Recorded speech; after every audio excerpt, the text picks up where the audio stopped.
Eu sou Reinaldo Moraes Bessa, profissionalmente sou conhecido como Reinaldo Bessa, ou até mesmo Bessa simplesmente. Sou jornalista, sou colunista social atualmente, já há 15 anos da Gazeta do Povo. Sou natural de Jacarezinho, no norte pioneiro do Paraná, tenho 59 anos e, enfim, essa é resumidamente, a minha história. Já moro em Curitiba há quase 40 anos, 36, 37 anos. Sou casado com uma curitibana, tenho 3 filhos, um filho jornalista, uma filha advogada e uma filha quase engenheira civil. E milito no jornalismo desde os 14 anos. Bessa, você começou como locutor, me parece que foi assim. E o que fez você ir para mídia impressa? Realmente, eu comecei lá em Jacarezinho, na Rádio Educadora, como locutor, porque, na verdade, até o rádio, a mídia, de uma forma geral, sempre foi muito presente na minha vida. O meu pai era professor de profissão e inspetor de ensino, sempre ligado à educação, mas também foi político, foi vereador por muitos anos, mandatos, e era uma pessoa muito envolvida na sociedade, na comunidade, fazia parte de diretorias do Jacarezinho Clube, da Associação Esportiva Jacarezinhense, era orador oficial, e, enfim, fundou a PAI e tudo mais, mas era fundamentalmente um homem que gostava muito de comunicação. E trabalhou muitos anos lá como colaborador. Eu era criança nessa época, não lembro direito, mas com o jornal Diário do Norte do Paraná que tinha na cidade. E isso eu, dos 6 filhos, né, dos meus pais, eu acho que fui o único que peguei esse gosto pela comunicação, por microfone, essa coisa toda. E aí um irmão meu mais velho, imediatamente mais velho que eu, foi trabalhar na rádio e eu acompanhava ele na rádio, gostava daquele ambiente de estúdio, né, daquela cabine fechada, cortinas, microfone. Eu adorava aquilo, tanto que consegui um emprego na rádio. Isso eu tinha mais ou menos uns 14 anos, mas eu me lembro que antes disso, uma das minhas brincadeiras preferidas era falar em alto-falante, brincar de construir microfone, ficava gritando lá na garagem da minha casa e tal. E tinha uma loja lá na minha cidade, lá em Jacarezinho, chamada Casa dos Retalhos, que tinha uma perua, uma Rural Willys, com uma corneta em cima, acho que 2 cornetas assim, aqueles alto-falantes, e que ela fazia propaganda nas ruas, ficava rodando a cidade, fazendo propaganda não só dela própria, da loja, mas de outros anunciantes, eventualmente, de shows que tinha na cidade, apresentações e tal. E eu fui lá um belo dia na loja me candidatar a ser aquele locutor, porque eu achava o máximo andar naquele carro falando, né, tendo a minha voz amplificada e tal. E eles me contrataram, me pagavam lá um cachê, sei lá de quanto, e eu saía e ficava lá 1 hora andando naquele carro pela cidade toda. Então, aí eu fui trabalhar na rádio e o que você fez na rádio? Começou a fazer lá? Eu comecei a fazer noticiários, eu redigia, o colégio onde eu estudava, o colégio de padres, Cristo Rei, era na esquina, então era muito próximo, assim, era fácil. Às vezes matavam as aulas para ir lá na rádio, porque eu já adorava ficar lá redigindo noticiários. A gente gravava os noticiários das grandes rádios aí, de São Paulo e Rio, aí reproduzia aquilo e eu mesmo ia para o estúdio, ler, né, transmitir aqueles noticiários. Depois eu tive programa de entretenimento, de atender ouvintes, ler cartas, rodar a música que o ouvinte pedia, fiz de tudo um pouco, mas fui até repórter. Daí meu pai, quando era vereador, eu cobria lá sessões da Câmara Municipal. Foi assim o meu primeiro contato, digamos, com o mundo político, de entrevistar políticos, ia lá, mas eu era assim, não era nem foca, era filho de foca, né? Porque ia lá na Câmara com, sei lá, 14, 15 anos. Então, até que vim para Curitiba. E nessa época de rádio, você tem algum fato pitoresco que você lembra, alguma coisa, ou uma grande mancada, ou um furo, dessa tua época, que você deixou registrado? Olha, de Jacarezinho, não me lembro assim exatamente um fato, digamos, marcante, assim. Foram 6 anos, mais ou menos, 7 anos, até que eu me transferi para Curitiba. E aqui sim, o meu primeiro emprego também foi em rádio, foi na Rádio Clube Paranaense, cujo diretor na época, isso em 77, era o Carneiro Neto, que está aí militando na imprensa esportiva até hoje, grande cronista esportivo. E eu me lembro sim de um fato na Rádio Clube Paranaense, que eu tinha um programa também de música e tudo mais, um programa assim, que se chamava Um Toque de Amor. E a Rádio Clube Paranaense tinha ondas curtas, ondas médias, e ela era sintonizada no mundo todo, no Brasil todo e no mundo todo. A gente recebia cartas, não só eu, mas outros radialistas que lá trabalhavam, recebiam cartas da Europa, dos Estados Unidos, da Austrália e tudo mais, do Japão então, até.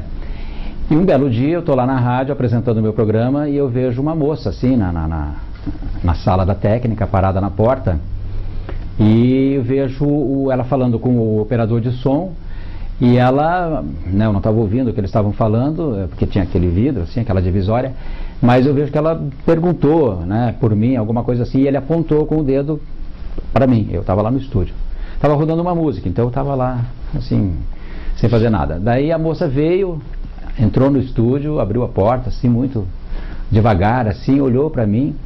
Era uma moça com sotaque nordestino, mas ela era de São Paulo, era uma doméstica de São Paulo. E ela olha para mim e fala assim, com aquele sotaque bem característico, né, talvez do Ceará, não sei, ou da Bahia. E ela falou assim: você que é o Reinaldo Bessa? Eu falei: sou eu.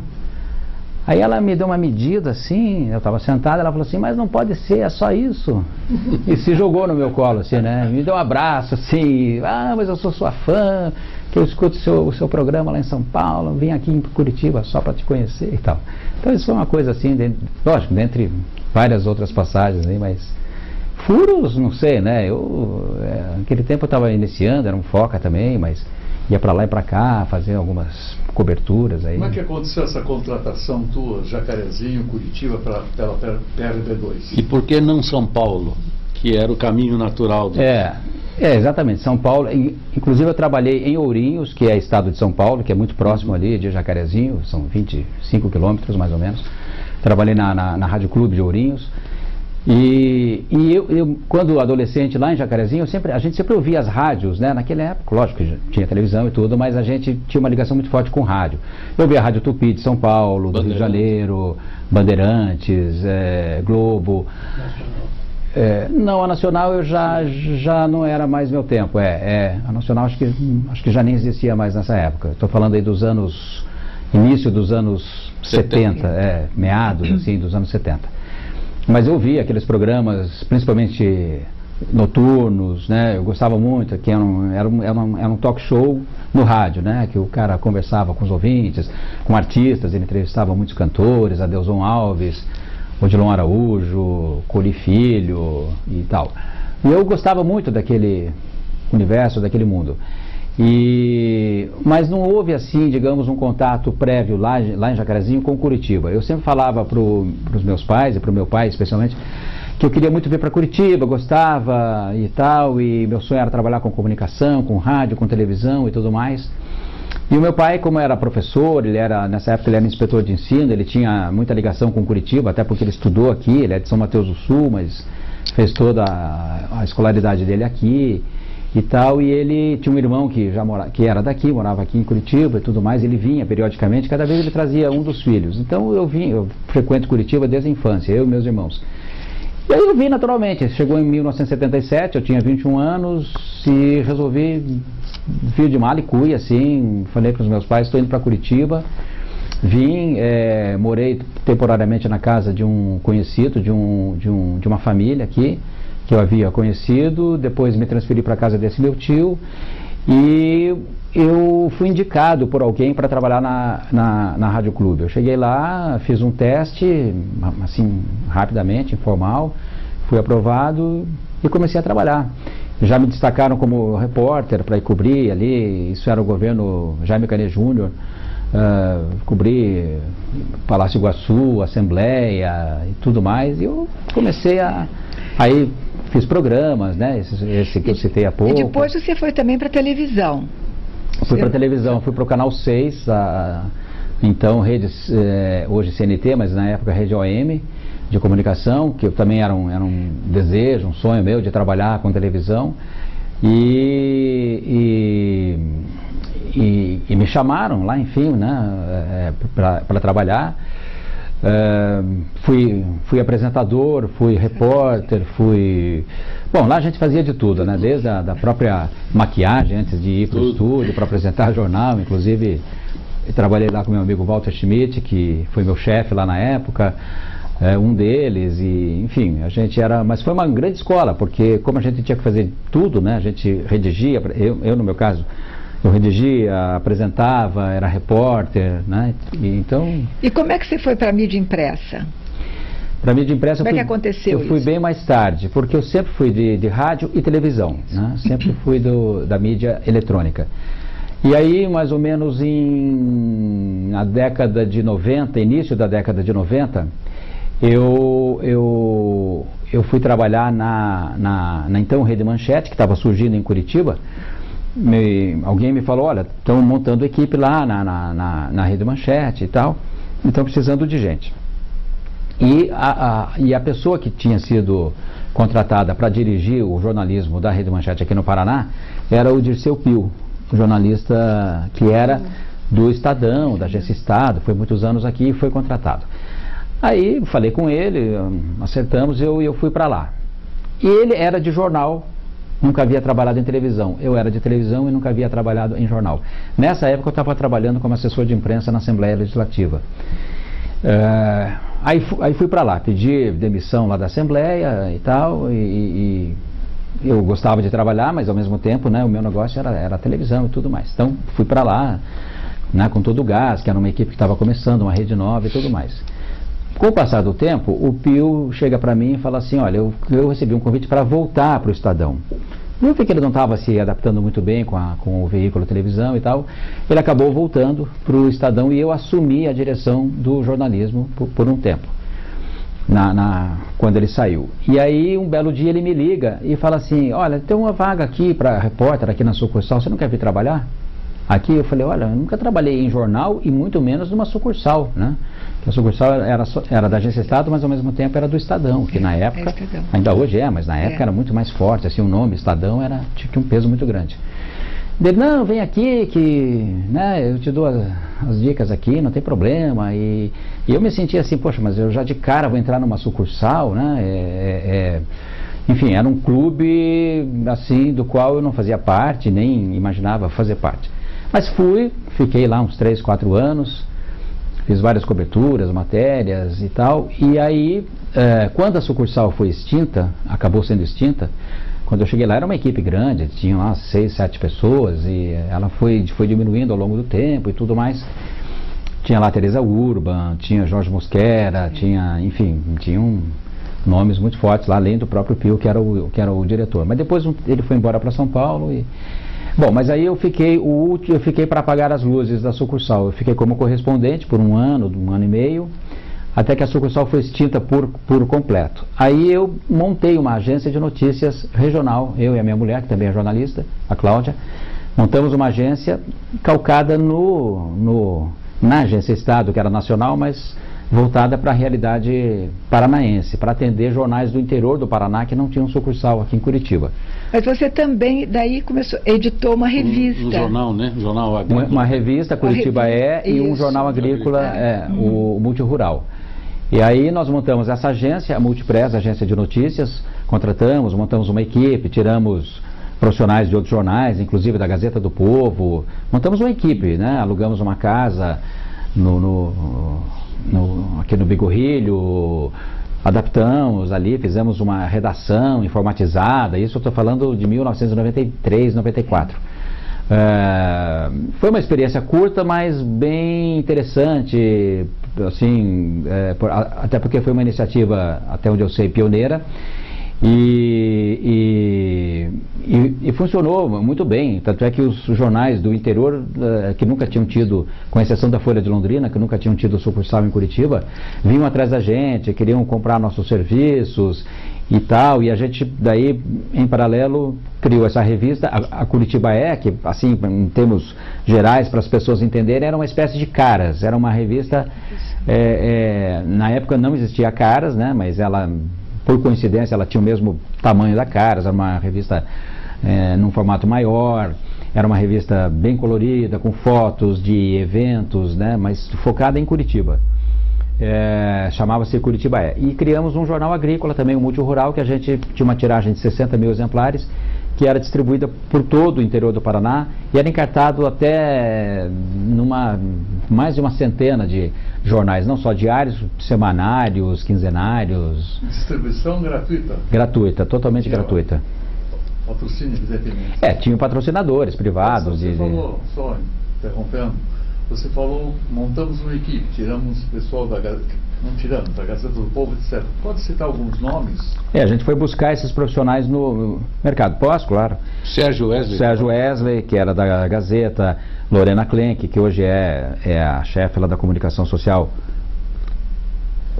da Prefeitura de Curitiba, deixa eu ver quem mais, Carmen Murara, Marise Helene, que tinha sido... Murara, que está na Gazeta, inclusive? Está na Gazeta do Povo hoje, no marketing. Marise Helene Orochovics, que foi repórter do Canal 12. Christian Kaminski, que hoje está em São Paulo, estava na Isto É, mas hoje eu não sei onde está, mas está lá em São Paulo. Enfim, devo estar esquecendo de um ou outro aqui, mas nós tínhamos lá uma meia dúzia. O Justino Vilela Júnior, que é de Londrina, né, que dirigia a revista, era o diretor de redação da revista. E como é que você foi? Bom, então, por essa revista, que já era, vamos dizer assim, uma revista, de certa forma, social, foi daí que você foi, então, para o colunismo social?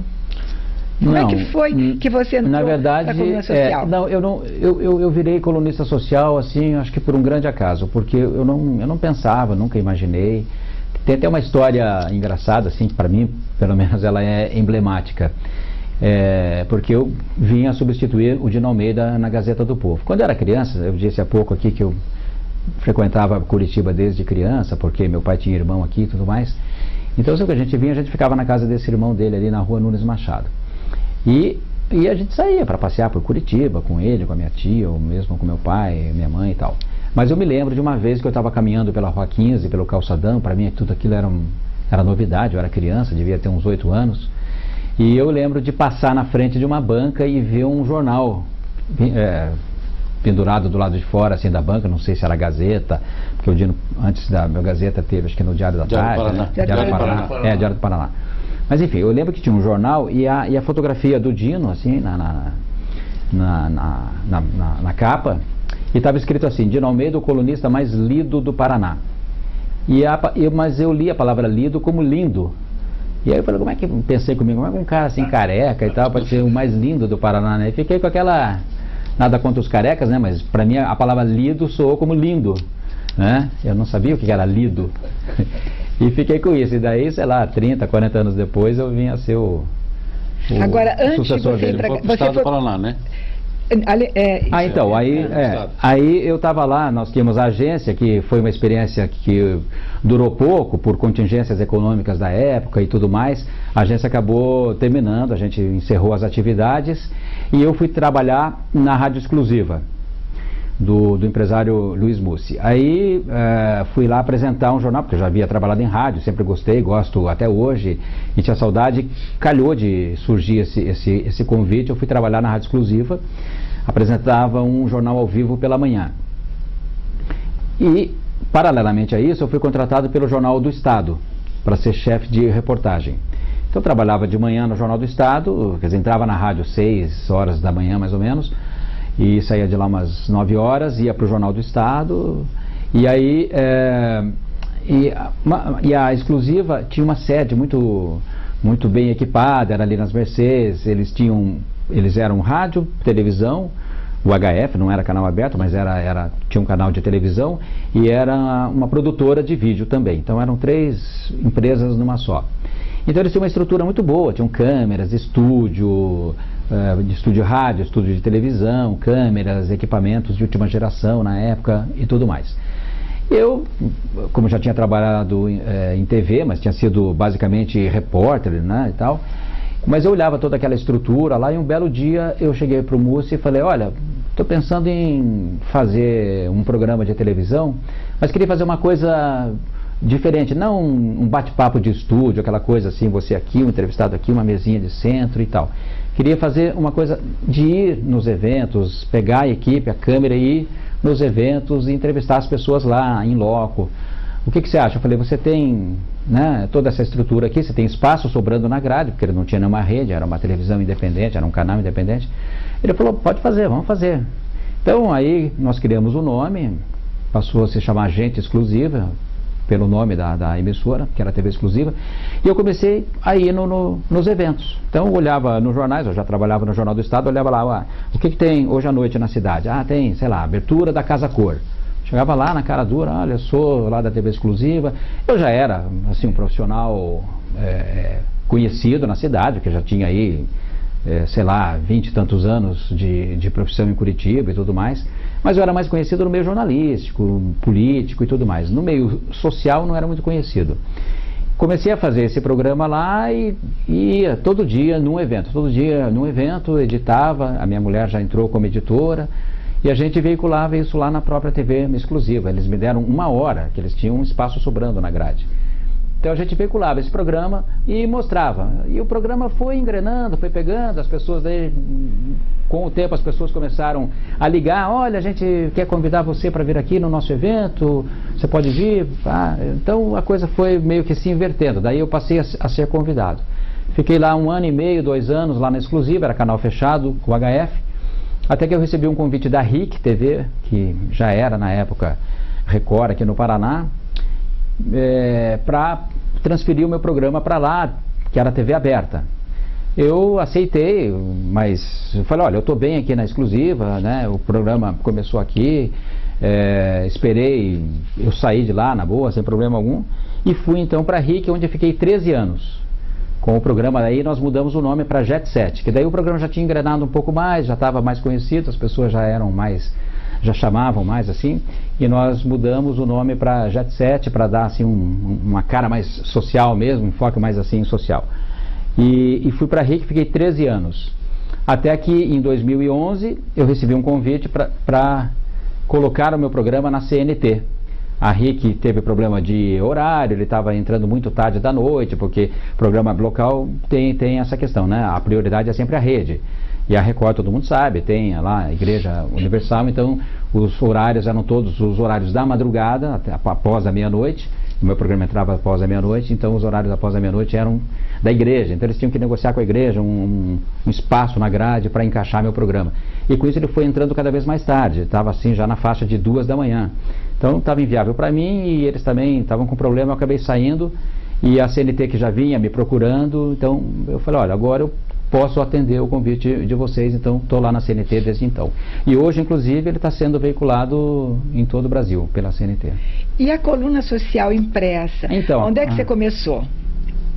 Então, aí na época que eu estava, eu esqueci de mencionar aqui, que quando eu estava, logo no início do programa, ainda lá na Exclusiva, um belo dia eu recebo um telefonema da Mari Tortato, jornalista e amiga nossa, e que me convida para fazer uma coluna na Folha de Londrina, uma coluna diária, social diária, que a colunista deles estava de saída, porque, enfim, eu fiquei meio assustado com aquilo, mas coluna social, nunca fiz coluna social e diária, não, vem aqui, vamos conversar e tal. Eu tinha feito uma coluna diária política quando eu tinha agência, que era distribuída para todos aqueles jornais do interior que nós atendíamos pela minha agência, a Multipress. Mas era uma coluna política, que era uma área que eu sempre atuei, que me dei bem, que eu gostava. Aí eu pensei, mas social, aquela palavra social, ela me assustou um pouco, assim, né? Poxa, mas social, eu não frequento, assim, a alta sociedade e tal. Aí ela me chamou lá para conversar e nós acabamos acordando que, então, vamos começar com uma coluna semanal, em vez de diária, porque acho que diária, né, fiquei meio assim. Então nós concordamos em fazer a coluna semanal e ela citou o fato de eu ter um programa. Ela falou, olha, eu sei que você tem um programa de televisão, que você está sempre nos eventos, e a gente quer isso, um colunista que vá nos eventos, que converse com as pessoas, que interaja e que traga essas notícias. Eu falei, bom, isso eu tenho mesmo. Eu falei, às vezes eu até ouço coisas assim, mas na época já não tinha mais coluna, nem agência. Falei, tem coisas que eu fico sabendo, mas eu não tenho onde veicular isso. E às vezes até eu passava para colegas meus, olha, eu fiquei sabendo de tal coisa assim, assado. Então eu comecei com essa coluna semanal na Folha de Londrina, fiquei lá mais ou menos 1 ano e meio, Até que recebi um convite do Mussa Assis, do estado do Paraná, para assumir uma coluna social diária no estado do Paraná. Aí eu já me senti mais seguro, já estava 1 ano e meio na Folha, eu aceitei e fui para o Estadinho. Você substituiu o Cláudio Manuel da Costa? Não, na verdade eu não substituí. O Cláudio ainda estava lá, ele estava assim, ele estava ausente, mas ao mesmo tempo ele mantinha a coluna lá. Ele assinava ainda, era publicada diariamente. Mas eles criaram uma outra coluna e eu ia na redação diariamente, sentava lá, tinha minha mesa, meu computador, escrevia a minha coluna lá e tudo mais. Aí, isso estou falando mais ou menos de março de 2001, assim, né? Início de 2001. Aí, infelizmente, nessa época, o Dino Almeida já não estava bem de saúde e tudo mais, estava atuando ainda, mas já não estava bem de saúde. E eu estou lá, um belo dia eu recebo uma ligação do Arnaldo Cruz, da Gazeta do Povo, então diretor de redação da Gazeta, com quem eu havia trabalhado no Canal 12, lá na TV Paranaense. O Arnaldo diz assim: Bessa, você pode dar um pulo aqui na Gazeta para a gente conversar? E aquilo deu um plim na minha cabeça, assim, não sei porquê, mas eu associei com a questão da doença do Dino. Porque eu até havia encontrado o Dino poucos dias antes e infelizmente ele não estava nada bem e tudo mais. Aí eu fui lá na Gazeta e ele falou: olha, nós queremos saber se você tem interesse em vir trabalhar aqui, em assumir aqui o lugar do Dino, porque infelizmente ele já estava internado, né? Não é questão que eles já estavam descartando ele, mas ele estava internado já numa situação muito crítica e tudo mais, e que infelizmente não teve mesmo volta. Então eles disseram: olha, o Dino infelizmente acho que não tem mais volta e nós queremos dar continuidade à página dele e chegamos no seu nome aqui. Algumas pessoas indicaram o seu nome, queremos saber se você aceita. Eu não me lembro exatamente o que eu respondi, mas acho que respondi que aceitava, mas que enfim, que ia consultar algumas pessoas, porque também me assustou um pouco assim, né, o peso da palavra suceder o Dino Almeida. Aquilo também para mim foi uma coisa assim, né? Poxa, o cara, 45 anos, colunista social, rei absoluto dessa área no Paraná, uma pessoa ultra relacionada, bem relacionada, querida, benquista e tudo mais. E quem sou eu, né? Um reconhecimento realmente de sua parte. Eu pé vermelho lá de Jacarezinho, né? Mas nessa época eu estava fazendo uma pós-graduação em Lisboa e recebi realmente um e-mail do Arnaldo fazendo isso que você falou, consultando alguns colegas sobre esse convite. Eu acho que até depois, quando você começou, até mandei e-mail para você na época lá e tal. Foi realmente. Eu soube que eles fizeram algumas consultas, assim, claro, a pessoas, acho que a Mariana, fui eu, enfim, algumas pessoas, uma das que me indicaram foi a Marlete Silva, que para nós era, por exemplo, nós sabíamos que realmente o estado, infelizmente, do Dino teria um desfecho rápido, né? Mais ou menos assim, rápido. E a coluna tua no estado do Paraná estava numa ascensão. E daí a Ana Amélia veio conversar comigo, eu ponderei algumas coisas em cima do que como eu te conhecia, tudo, e uma coisa muito legal que foi se falado, quando eu falei de você, com o Dr. Francisco também, o Dr. Francisco falou assim: mas eu e o Paulo temos um acordo de não pegar não tirar o funcionário do outro. Pegar o funcionário do outro. Eu disse: mas não custa conversar. E tinha uma cláusula lá no meu, porque eu era um prestador de serviços no estado do Paraná, eu não era funcionário, não era assalariado do jornal. Eu tinha um contrato lá, né, de prestação de serviço. E nesse contrato tinha uma cláusula de uma multa estabelecida se eles me mandassem embora ou se eu desistisse do jornal. E quando eu aceitei o convite da Gazeta e tudo mais, aí numa conversa com a Ana Amélia e com o Guilherme na sala deles, eu disse: olha, tem um pequeno porém, tem uma multa a ser paga né, em caso de rompimento, como sou eu que estou rompendo. Ela perguntou o valor dessa multa, na época, isso 15 anos atrás, era 17 mil, não sei qual era a moeda da época. Era era real, mas 17 mil, vamos, né? Sim. Bota a inflação aí, né? Seria hoje. Muita inflação. Será, talvez hoje aí uns 70 mil reais, não sei. Estou falando assim, mas eu lembro desse, era 17 mil. Ela fez aquela cara assim e falou assim, não, tudo bem, a gente paga a multa, mas você leva o cheque lá? Eu falei, levo, né? Então fui lá e entreguei o cheque nas mãos do Paulo Pimentel, que não ficou muito feliz assim, não assim pela minha saída, pelo menos ele falou, e ele alegou isso. Oh, mas a Gazeta do Povo, a gente pega uma pessoa, cria, quando ela está no ponto, eles vêm aqui e tiram de mim e tal, né? E dessa agora você, como colunista social, o que você considera assim, dentro... Então agora você realmente é um colunista social. O que você considera de marcante para ser um bom colunista social? Porque a gente sabe que você é um nome de respeito e tudo. O que você considera, então, eu cheguei a isso? Não vou dizer, não vou te comparar de Almeida, cada um é um. Nem eu me comparo. Mas as pessoas é diferente.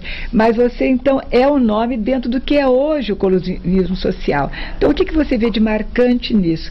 E outra coisa que eu vou aproveitar já te perguntar, se você a sua decepção, que você já deve ter tido alguma, qual a tua decepção que você teve dentro do colunismo e qual a tua alegria, assim, puxa vida, eu fiz isso? Eu vou começar pela ordem inversa. O que me deixou e me deixa muito alegre ou até orgulhoso, envaidecido, assim, eu já dei alguns furos na minha coluna, né? Hoje em dia está mais difícil você dar furo, porque com a internet, né, e Facebook, e Instagram, essa coisa toda, então o furo hoje é uma coisa complicada. Mas assim, nesses 15 anos aí, acho que já dei alguns furos, sei lá, a pescaria do Lula, quando ele foi eleito para o primeiro mandato, ele veio pescar aqui no litoral do Paraná, coisas assim, algumas informações, puxa, eu não me preparei para essa pergunta, mas enfim, mas dei alguns, assim, não foram mega furos, assim, nada de mudar o curso da humanidade, mas enfim, furos que eu posso dizer assim, isso quem deu primeiro foi a minha coluna. Inclusive até de pautar a imprensa, né, depois os colegas pegarem essa informação e irem atrás e tal. Decepção, eu acho que deve ter tido algumas, mas assim, mais relacionada assim a uma certa intolerância do leitor em relação à coluna social, porque tem gente que dá extremo valor e tem gente que dá extremo desprezo por coluna social e colunista social, sabe? Principalmente se alguma coisa que você escreve ali é oposta ao que essa pessoa pensa. Então ele já te escreve um e-mail hoje te chamando de tudo, te esculhambando, dizendo que você está a serviço de alguém, que você é pago, que você escreveu isso porque o fulano te pagou muito bem.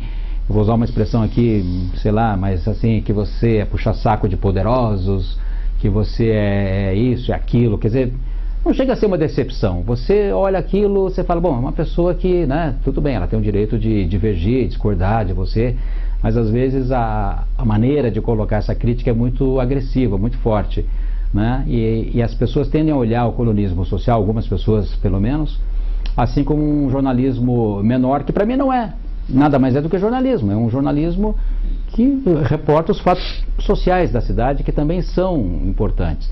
E quando eu falo social aqui, não é só falar de um casamento, de uma festa, como é que a mulher estava vestida, se o vestido era importado, se não era, se quem fez foi um costureiro badalado ou não.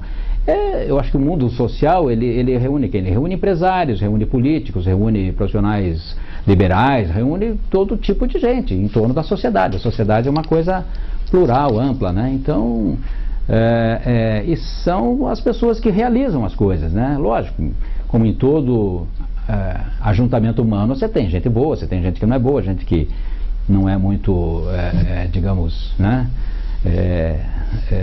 Você tem gente super correta, gente que não é tão correta, mas isso tem em todos os lugares, né?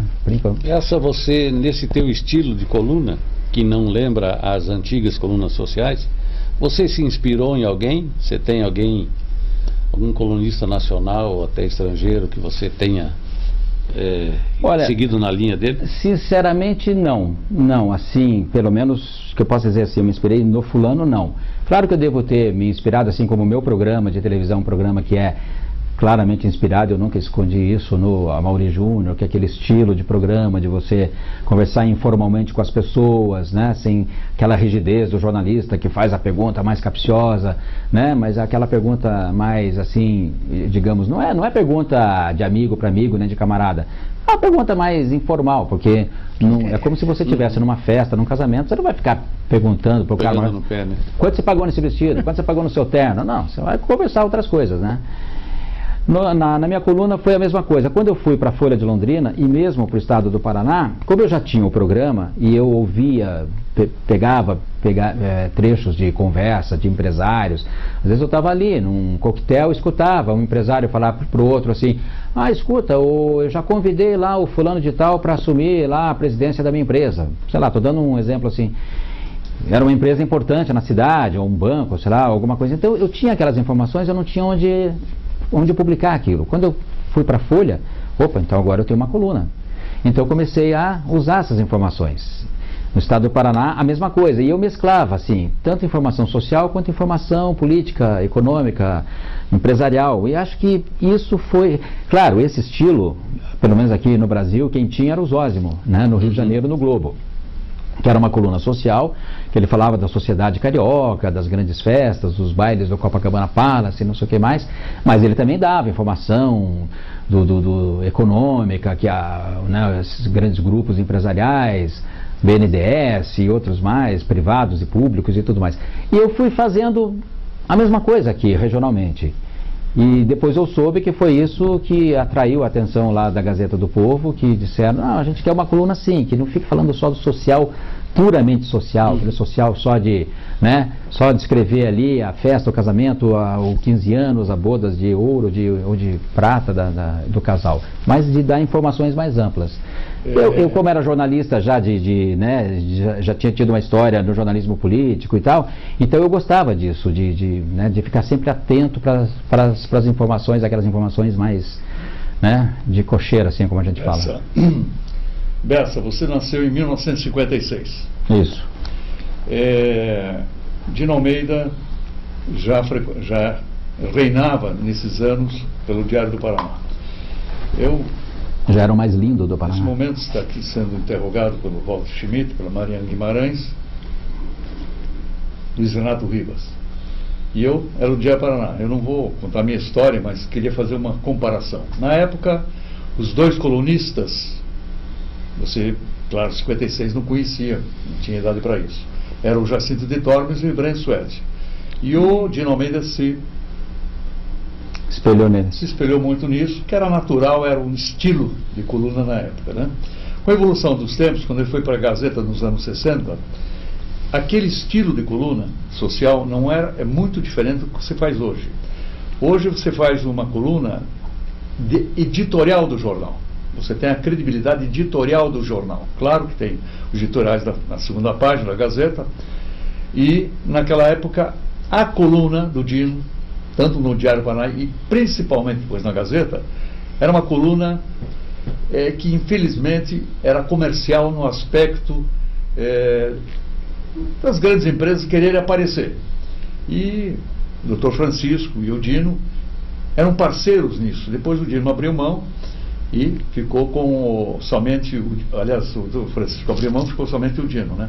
Então, essas informações que você nos passa agora, de paga, não é paga, coisa parecida, não era a coluna paga, era, na verdade, anúncios intermediários que se fazia. Eu pergunto, você tinha noção disso, das colunas anteriores, etc., que hoje, é claro, se pensam assim, estão pensando erroneamente. Na época era perfeitamente circunstancial e necessário, que era mais lido. Então o cara queria levar vantagem, não era o que o Dino estivesse cobrando, mas era uma maneira de fazer. Hoje você tem uma coluna de credibilidade editorial, isso que eu sinto com liberdade toda, não é questão de pagar. Eu só fiz essa pergunta se naquela época você não podia nem pensar, né? Porque já o colunista que você já falou, já o Zósimo, etc., né? Não foi tempo de...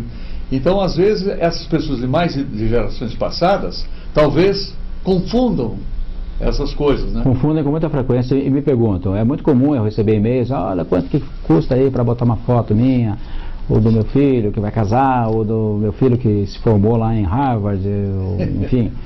Eu digo, olha, não custa nada, nunca cobrei, quero deixar isso aqui bem claro, nunca cobrei, não é cobrado, nunca me foi pedido que se cobrasse também por parte do jornal. Eu tinha conhecimento sim desse sistema que existia anteriormente, mas eu sempre digo para as pessoas, quando esse assunto surge, eu digo, olha, isso, se era um acordo que existia na época, acho perfeitamente válido, né? Se era um acordo, se isso não era feito de forma, digamos assim, às escondidas, às escuras e tudo mais, eu sei que nunca foi assim, e devem ter existido razões para isso, mas épocas, porque a gente sabe que fazer jornal, televisão, rádio, o que quer que seja, é muito caro, os custos são muito altos e tudo mais. Então, mas não, quando eu entrei, nunca me foi pedido nem exigido, e nunca eu também estipulei nenhum tipo, mas voltando àquela pergunta que eu respondi há pouco, né, das pessoas que escrevem com críticas e tudo mais, e a primeira coisa que vem à tona é, porque você deve estar sendo muito bem pago para falar bem do fulano, para falar mal do fulano, né? Então as pessoas ainda têm essa visão assim de que se você fala mal, você está ganhando de alguém para falar mal. Essa crítica existe para todos. Isso é eterno, né? E nunca vai acabar. Então, se você fala bem, te acusam, então você está ganhando para falar bem do fulano. Então, eu sempre digo que o colunismo social é o único espaço do jornal que existe oficialmente para falar bem das pessoas, porque não que seja proibido falar mal, mas assim, digamos, ele foi criado, é um espaço para você falar bem. Então, por isso, na minha opinião, por isso que muita gente quer sair na coluna social, faz questão de sair numa coluna social, porque a outra opção é você sair na sessão policial, que ninguém quer, obviamente, né? Lógico, tem as outras editorias, política, economia, mas que você não vai sair, o jornal não vai falar nem bem nem mal de você, ele vai mostrar a tua situação, da tua empresa, se ela está indo bem ou se está indo mal. Agora, a coluna social, normalmente, né, tradicionalmente, ela é um espaço para você enaltecer as pessoas, o que elas estão fazendo, é o cara que saiu daqui, foi lá e fez um curso em Harvard, virou professor da universidade lá fora, ou mesmo aqui no Brasil. Na época do Dino ele tinha aquelas sessões Filhos que Brilham, né, que eram os filhos que se destacavam, né, nos estudos, nas universidades, tinha coisas que marcam, era o estilo dele. O meu estilo, claro, não é esse, não é um estilo assim, digamos, mais, porque o Dino ele construiu ao longo de muitos anos, né, ele já começou como colunista, ele não foi outras coisas para depois virar colunista como eu, ele já começou como colunista. Então, todas as amizades que ele fez ao longo da carreira dele, e ele se tornou uma pessoa muito próxima da sociedade, ele era convidado para ir jantar, almoçar na casa das pessoas, nas festas, nos casamentos, como eu sou também hoje, não na mesma intensidade que ele era, mas hoje eu sou também. Mas você é um crítico na sua coluna, essa liberdade que você tem jornalística, isso que dá aquela credibilidade muito diferente de antes, né? Essa crítica que você faz muitas vezes, esse editorial que faz, isso é muito importante para o jornal, demonstra sua liberdade, sua credibilidade, né? Assim como você já deu furos e também já deu mancadas, né, que você sabe perfeitamente, porque muitas pessoas dão informação, você acredita naquela fonte e há uma confusão, mas você tem aquele respeito no dia seguinte de dar o reparo, etc. Essa atitude é muito reconhecida, né? Então você tem pontos mais favoráveis que desfavoráveis. E é muito importante, como disse editorialmente o Reinaldo Bessa, para... eu tenho que ressaltar aqui que eu sempre tive, né, e isso vem sendo reafirmado cada vez mais, sempre tive total liberdade de expressão e de opinião dentro da Gazeta do Povo. Mais recentemente, tenho que ser honesto, nos últimos anos. Mas sempre tive, com a atual diretoria, assim, nunca tive nenhum esboço de censura, isso pode, isso não pode, isso melhor não falar, não. Inclusive, até acho que a primeira vez que falo isso aqui em público, sempre que vem um pedido da alta direção do jornal, de pessoas que são amigas dos proprietários da Gazeta, do GRPcom, que pedem eventualmente, gostaria que o Bessa desse isso aqui na coluna dele, será? E que isso vem através da diretoria, o pedido sempre vem com a seguinte ressalva: você avalia. Você avalia.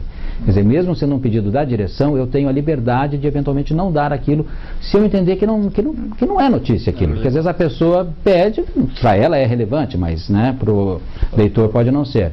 Então, e já aconteceu de eu não publicar e depois dizer, olha, infelizmente, não tem problema algum. Se você achou que não devia, está tudo certo. O Bessa, ficando ainda no Dino Almeida, ele teve um momento da vida que ele virou político, virou vereador e tal, participou de algumas campanhas e tal.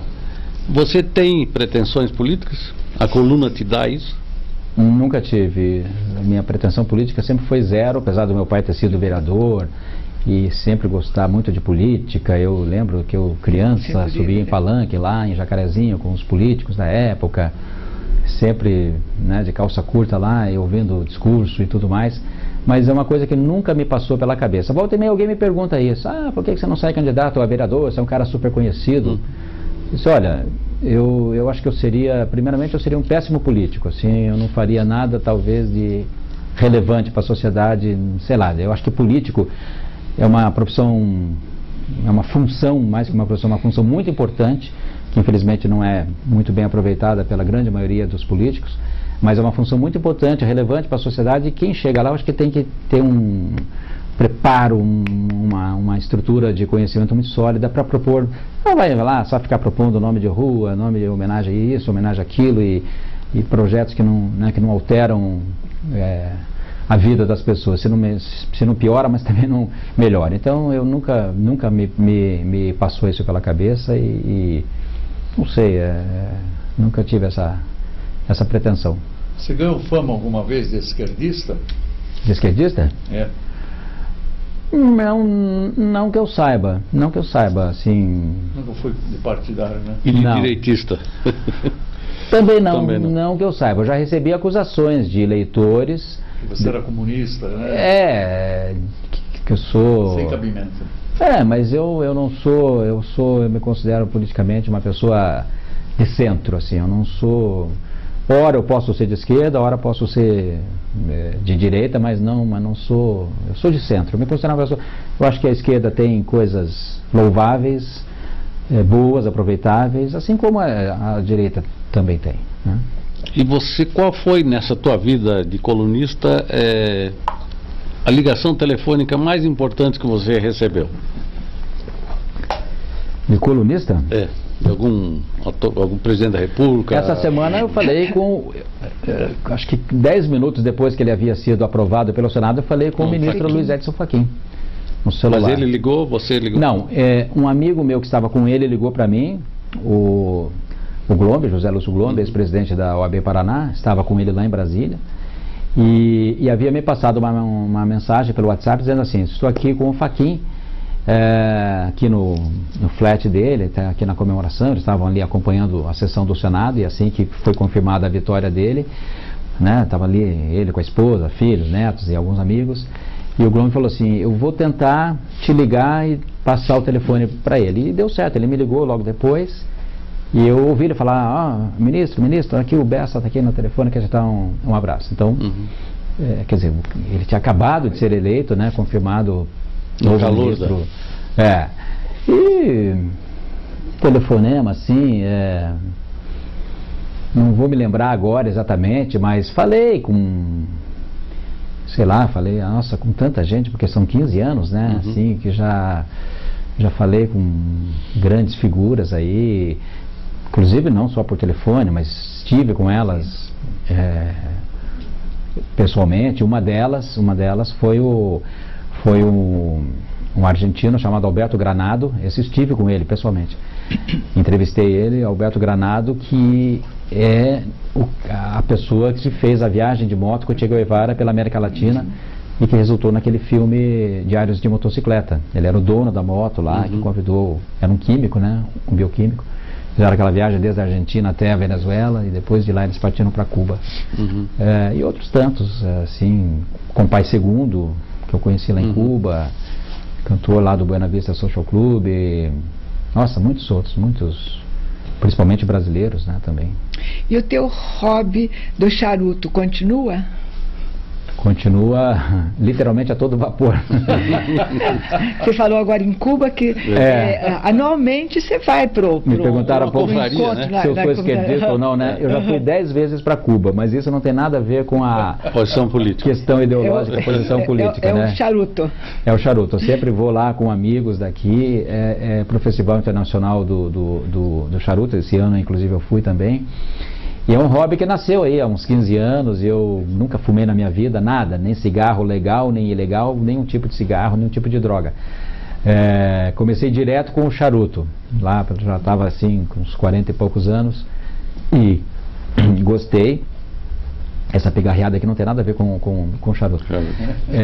Eu gostei, é um hobby, porque para mim é uma coisa, o charuto tem um ritual, uma coisa meio espiritual, assim, não é que nem cigarro que você vai fumando um atrás do outro, vai ali na calçada, dá 2 baforadas e joga fora, joga na calçada, inclusive. Você não faz isso com o charuto, né? Você nem amassa o charuto no cinzeiro, daquela amassadinha assim, quando ele termina... quando ele fica mais ou menos desse tamanho, você coloca ele no cinzeiro e deixa ele se auto-extinguir dignamente, você não fica torturando ele ali, amassando e tal. É uma coisa que é uma confraria, né?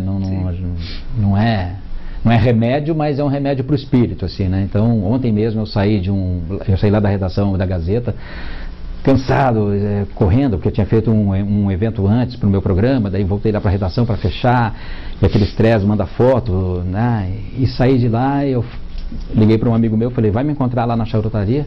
Esse amigo nem fuma charuto, mas só pedi para ele me encontrar. Fui para lá, sentei, fumei, até fumei 2 charutos, só que é uma coisa meio incomum, fumei um em seguida do outro. Saí de lá assim, zerado, assim, parecia que eu tinha saído de um spa. E nessas idas a Cuba encontrou Fidel, por acaso? Encontrei uma vez. 2006, 2007, nós estávamos no jantar de gala, na cena de gala que eles chamam, que é o jantar que encerra esse festival do charuto, que é sempre um grande jantar, eles organizam isso magnificamente. A gente tem essa ideia que Cuba tudo é difícil, pobre, precário, mas não. O jantar é um jantar, assim, eu diria, hollywoodiano, né? Tem orquestra ao vivo, as pessoas de smoking e tudo mais. E nesse jantar, era no Palácio de Convenções de Havana, onde eu conheci lá o Compay Segundo, e eu estava de terno, não estava credenciado como jornalista, eu estava como pagante, a gente comprou, né? Você compra os convites para esse jantar, e lá você tem direito a um número ilimitado de charutos, você ganha cinzeiros comemorativos da edição do festival, guilhotina para cortar o charuto, enfim, tem uma série de brindes e tal. São mesas para 10 pessoas. E eu estava de terno, porque era traje social, spot fino. E eu estava próximo da porta ali, eu sabia que o Fidel estaria nesse jantar, porque tinham comentado que ele estaria lá. E aí eu estava próximo da porta ali, dando uma olhada assim, tinha uma fila de recepcionistas, todas com a mesma roupa, assim, elegantes, aquelas moças. De repente eu olho para a porta e vejo o comandante parado na porta, assim, com o uniforme verde-oliva, um tênis branco, uniforme paradão, empertigado assim, e eu levei aquele susto, né? Falei, nossa, eu dei de cara assim com o comandante, uns 20 metros dele assim, e voltei correndo lá para o salão, avisei meus amigos, falei, nossa, o Fidel Castro está aí na porta. E aí foi uma comitiva buscá-lo na porta, né? Porque afinal ele era o presidente do país. Aí eu voltei lá para a porta e ele entrou com essa comitiva, com os anfitriões lá do jantar, e foi caminhando em volta dele um cordão de seguranças, né? Mas eu não estava assim anotando nada na hora, então eles não perceberam que eu era jornalista. Então eu fui caminhando muito próximo dele assim. Aí ele se dirigiu lá para uma mesa já que estava reservada para ele. E nesse jantar eu conheci o embaixador da França em Cuba, que havia sido cônsul da França aqui em São Paulo e Curitiba na época da implantação da Renault. Quando ele soube que eu era de Curitiba e ele ia cumprimentar o Fidel Castro, um amigo comum nosso de São Paulo eu falei para esse amigo, olha, vocês vão falar com o comandante? Ah, vamos, eu vou com o embaixador, ele falou. Então eu vou junto, posso ir junto? Pode. Daí fui junto, aí fui lá, cumprimentei o Fidel, troquei lá 2, 3 palavras com ele. Ele perguntou de onde eu era, eu falei que era do Brasil, Curitiba, falei da Itaipu, meio que para localizá-lo, assim, né? E só foi assim, até logo já saímos de lá. Que ano foi isso? 2006, 2006, foi o último ou penúltimo ano antes dele passar o poder para o Raul Castro. Então foi um encontro assim, né, digamos, importante, né, com todas as ressalvas que podem e devem ser feitas aos irmãos Castro. Bessa, eu quero, com o advogado do diabo aqui, te perguntar. Você é colunista profissional hoje e é também empresário.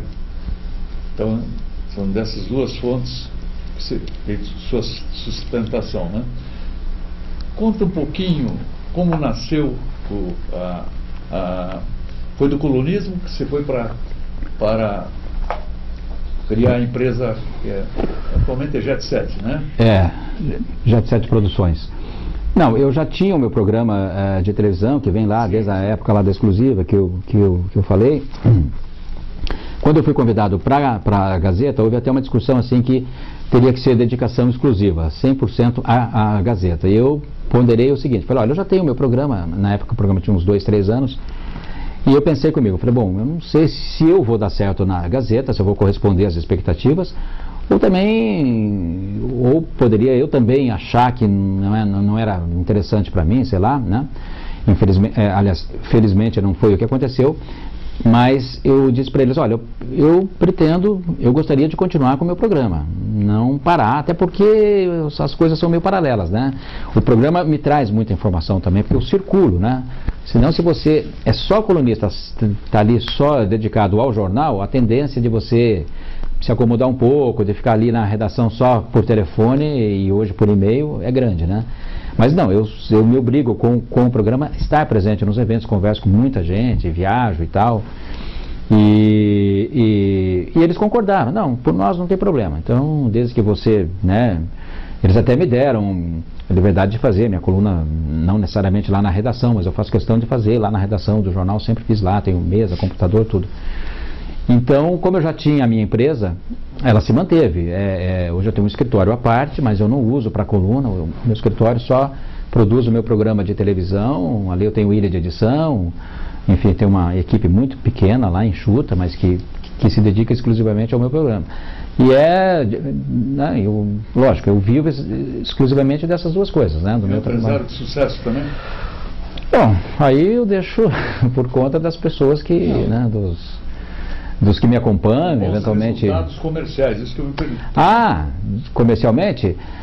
Não tanto quanto eu gostaria, né? Porque a gente, enfim, depende muito hoje, você concorre em televisão hoje é uma coisa muito dinâmica, né? Cada vez mais, hoje a televisão, fazer televisão, por um lado é muito fácil, basta você ter uma câmera, você vai lá, você pega, você compra aí um horário por barato, em menos de R$1.000, você compra, não é o meu caso, mas você compra numa estação fechada, num canal a cabo, você compra aí, você veicula seu programa, tem aí ele 5 minutos, ou 1 hora, ou meia hora.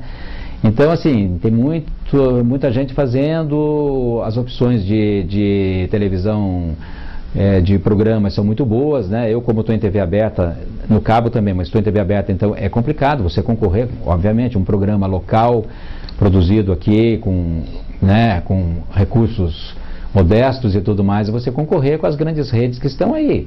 Mas, ao mesmo tempo, o controle remoto é uma coisa muito dinâmica, democrática, né? Então, a pessoa zapeia ali, se ela vê uma coisa que interessa, nem que seja por 5 minutos ela vai te assistir.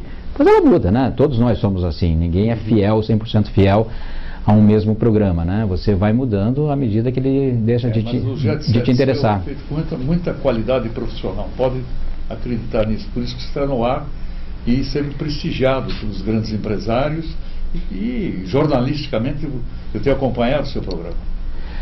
Então, isso me deixa muito satisfeito, orgulhoso, porque, afinal, já contando com o tempo lá de TV exclusiva, já dá aí praticamente 18 anos de veiculação ininterrupta, né? Não houve um sábado sequer que o programa deixou de ir para o ar. Então, isso é uma coisa, não vou assim me vangloriar tanto dizer que é, mas é uma coisa meio rara, né? Porque os programas locais, infelizmente, tem uma vida média aí de 5 anos no máximo, porque a esbarra no problema de patrocínio, porque infelizmente você não consegue pôr nada no ar sem patrocínio, né? Nada. Essa semana eu estava lendo a revista Piauí, que é uma revista crítica, uma revista de cunho ideológico mais à esquerda, e na contracapa tem um anúncio do Banco Santander, né? Quer dizer, então até mesmo uma revista supostamente, né, criada aí para apontar os defeitos do capitalismo, se vale de um banco como anunciante, né? Também não é uma crítica isso, é só uma constatação. Então, infelizmente, tudo tem um custo, né? Bessa, você já foi convidado para ser colunista de rádio? Já. Eu fui convidado para fazer uma coluna na Band News, na Transamérica, mas aí esbarrei naquela questão da exclusividade da Gazeta, né? Eu fiquei bem tentado a fazer, gostaria de ter um programa de rádio. O rádio, felizmente, é uma mídia que não perdeu a força com essa avalanche de internet, de televisão, de tudo mais. O rádio continua tendo o seu público, o seu encanto, mas tudo que eu faço hoje parece pouca coisa, mas já me toma muito tempo, né? A coluna diária, e ela é diária, realmente diária, né? Que até tem gente que pensa assim, mas na segunda-feira você já fecha para a semana toda, né? Eu digo, bom, só se eu tivesse uma bola de cristal, né? Para saber o que vai acontecer na semana toda, para você ler a coluna de sábado e ela ser uma coluna atual, né? Então não, a coluna é feita diariamente, daí tem o programa, tem os eventos que eu vou à noite, que eu vou pessoalmente. Esses eventos não raro vão até 1 da manhã, meia-noite, 1h, e aí no dia seguinte eu acordo um pouco mais tarde para dar uma descansada boa, daí vou no meu escritório, vejo as coisas lá, à tarde, depois do almoço, religiosamente vou para a Gazeta do Povo.